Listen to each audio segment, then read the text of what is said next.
جمعے کے دن کوئی کہے گا اذان 2 ہے، کوئی کہتا ہے اذان 1 ہے۔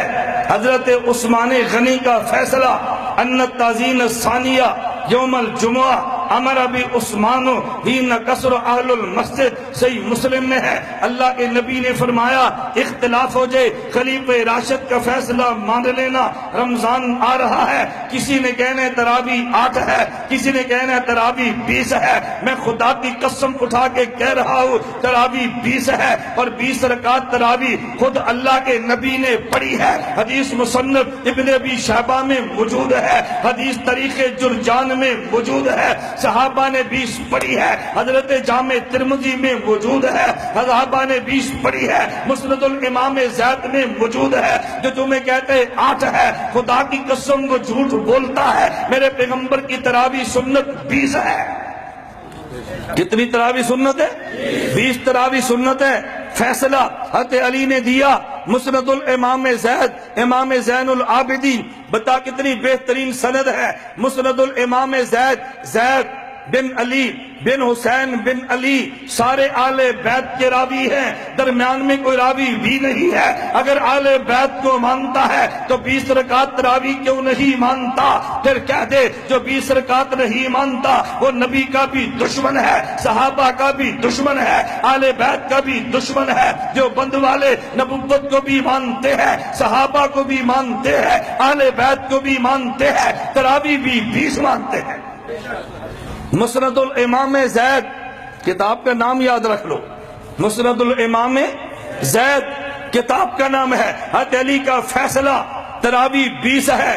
میں نے کہا ہم سنت بھی مانتے ہیں، بل جماعت صحابہ کو بھی مانتے ہیں۔ جماعت صحابہ میں 4 خلفاء وہ ہیں جن کی سنت کو نبی نے اپنی سنت قرار دیا ہے، تمسکوا بہا فرمایا، عزو علیہ فرمایا۔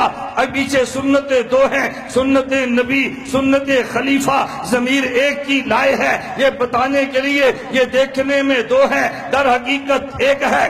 آل سنت بھی ہیں، بل جماعت بھی ہیں، اور حنفی بھی ہیں۔ کیوں؟ نبی نے کامل دین خدا سے لے کے صحابہ کو دیا ہے، صحابہ نے نبی سے لے کے کامل دین امت کو دیا اور امت نے پھیلا دیا ہے۔ ایک کام باقی تھا، اصحاب پیغمبر نے زبانی لیا، زبانی دیا، نماز پڑھتے دیکھا، نماز پڑھ کے دکھا دی، حج کرتے دیکھا، حج کر کے دکھا دیا، جہاد کرتے دیکھا، جہاد کر کے دکھا دیا، لیکن لکھ کے نہیں دیا۔ اب ضرورت تھی کہ دین لکھ کے دے دیا جاتا۔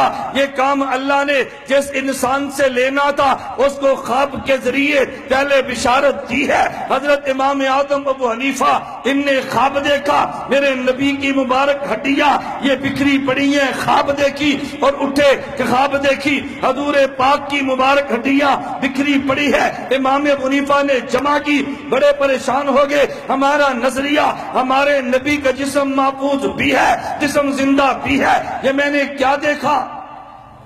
بڑے پریشان ہوئے، اپنے شاگرد کو بھیجا کہ جاؤ امام ابن سیرین سے خواب کی تعبیر پوچھو۔ امام ابن سیرین کے پاس گئے، کہا یہ خواب کس نے دیکھی ہے؟ امام ابو حنیفہ نے فرمایا میرا نام نہ لینا، تعبیر پوچھنا۔ امام ابن سیرین فرمانے لگے خواب دیکھنے والا کون ہے؟ کہا جی جس نے دیکھی مجھے نام بتانے سے منع کیا۔ امام ابن سیرین فرمانے لگے یہ خواب ابو حنیفہ کے علاوہ کوئی نہیں دیکھ سکتا، بتائیے کس نے دیکھی؟ کہا جی انہوں نے دیکھی۔ کہا پھر ان کو مبارک دو کہ نبی کا دین جو دنیا میں پھیل گیا ہے، نبی کی سنتیں جو دنیا میں پھیل گئی ہیں، ان کو ایک جگہ جمع کرنے کا کام اللہ ابو حنیفہ سے لے گا۔ امام سیوطی شافی ہے اور لکھتے ہیں انو اول من دبنا علم شریعہ ورتبہ ابوابا، وہ ابو حنیفہ تھا جس نے سب سے پہلے دین کو لکھ کے امت کے حوالے کیا ہے، اس کا نام نعمان ابو حنیفہ ہے۔ اب بتاؤ دین کامل دیا کس نے؟ بولو نا، نبی نے۔ پھیلایا کس نے؟ اور لکھوایا کس نے؟ ذرا نکتہ سمجھنا، لکھوایا کس نے؟ امام ابو حنیفہ نے نا۔ اچھا جب صحابہ نے پہنچایا ہے تو جس بندے نے لکھوانا تھا وہ صحابہ کے دور میں آتا یا بعد میں آتا؟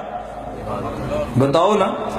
اس لیے اللہ نے اس بندے کا انتخاب کیا جس نے 70 صحابہ کو دیکھا ہے اور جس نے 70 صحابہ کا زمانہ پایا ہے اور جس نے 7 صحابہ کو دیکھا ہے. امام ابو حنیفہ نے 70 کا زمانہ پایا اور 7 کو دیکھا ہے اور صحابہ کے زمانے میں آیا ہے. خدا نے ابو حنیفہ سے دین کے لکھوانے کا کام لیا. ہم نسبت ان کی طرف کرتے ہیں تو خود کو حنفی کہتے ہیں.